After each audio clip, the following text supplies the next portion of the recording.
I don't know if anyone cares, but I think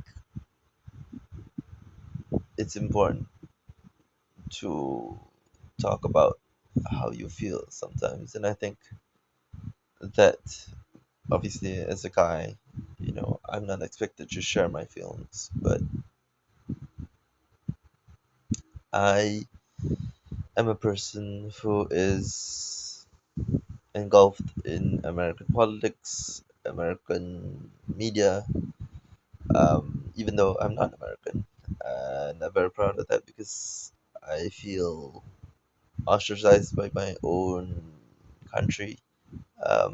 I can't speak about things in my own political sphere, so I tend to gravitate towards the things that I much more understand. It's much more clear to me. It's what I've known, and it's very sad to learn of Charlie Kirk's passing. I just found out that he was 2 years older than me. Fuck, actually 3 years. Supposed to be 3 years older than me. That's crazy because his birthday is supposed to be next month. And this vitriol that is bubbling in America worries me because I thought with Trump's win, you know, it would have been boiling and seeping, but not to the fact that it would kill a civilian. Like this guy is just a normal guy, and he's bringing back what the bedrock of Western civilization should be: discussion. There used to be a lot of agoras. There used to be a lot of, places where you used to do debates. I'm sorry if I messed up the terminology there. I don't know if it's agora or Amora, whatever it is, places where you used to have open debates. Like literally, there would be persons standing in the middle, and there would be like a crowd of people sitting, and it would be sharing their opinions. Like, why do you think this guy is blue, etc., etc. So I think that in a world of social media, we have forgotten how to discuss things. And I'm sorry, that's my alarm, but we've forgotten how to discuss things and share our thoughts and debate with extreme vigor. But at the end of the day, you still get to know one another. You still go to one another's house. You still share bread. You still laugh with each other. You still go to football game together. You go to sports together. You go to watch a movie together. I think that's my worry for this new generation, is that we are so connected yet disconnected in an emotional sense. Because I think, in my opinion, the spark and the gunpowder that was lit was fucking COVID, like the lockdowns and shit like that. Like it just messed with our whole fucking brain waves. And I don't know, it just made us fucking crazier. And probably the COVID shots as well. I don't know how much of it is fucking wacky doodle conspiracy theory, but I do deep down believe that in some ways the vaccine has affected some of us who have taken it. For example, me, I've taken the vaccine, and I feel shittier, and I feel like I'm getting sicker, not healthier. You know, and these are just my thoughts. And it's crazy to me that you can be killed for your own thoughts. I think i think that this is the reason that there are so many people who are against bringing in the new generation. And I know Kirk stood for like family orientation and family building and etc etc, but for me the counter argument is that with the advancement of technology and people not being able to bring up their kids in the way that they see fit, and it's very hard, and it's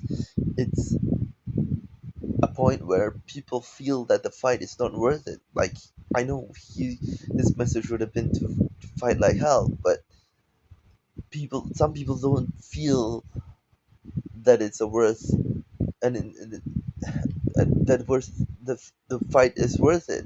And I didn't even know the guy, and it's crazy because I always wanted to meet him, and I almost wanted to discuss his faith because one of his contentions was that um, Christianity is the most recorded faith, and I do agree with him, but I do have a counter argument that technically Hinduism is the oldest recorded, you know, um, religion in that fact. Obviously, he would have countered with, Jesus of Nazareth, etc. But I think I would have countered with, well, Hinduism branched off into what I associate with my religion, even though personally, my personal uh, feelings about religion is I am agnostic, but I believe that there is a creator in the world, not particularly belonging to any sect of religion, because I don't believe in the sects of religion. I believe in a creator for all human beings. We don't need to associate with any one religion. But I'm going off on a tangent here.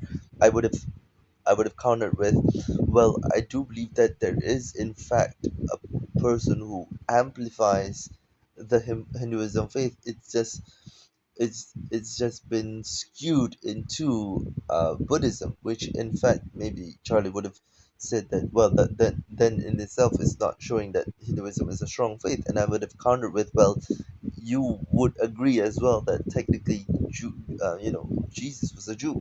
It just so happens that Christians believe that, etc., etc. I would have loved to have a conversation like that, but now I don't get to do that, and I'm just left with videos of him discussing it with other Americans and other people that could go to his events. I'm just, I don't know. I'm I'm saddened by the fact I don't get to meet a great person, and I'm still in denial of the fact that he's gone, and I don't get to meet him, and I don't get to share a drink with him. Water, fizzy drinks, I don't care. I know he doesn't drink alcohol. Um, I don't need alcohol to talk as well. So, um, but yeah, guys, I just wanted to share it. I don't know if you guys know who he is.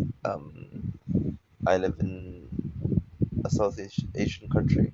I don't know if people even care, but um,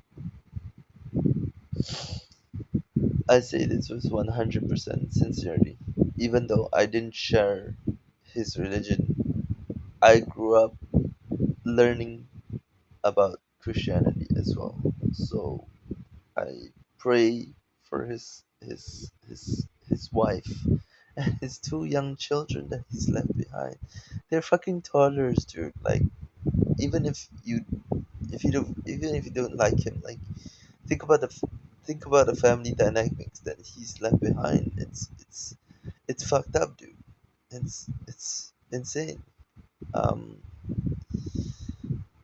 I have a lot of other things I wanted to talk about, but this just this just had to be said, guys. I thank you guys for watching. I thank you guys for staying with me, even though I've not been uploading.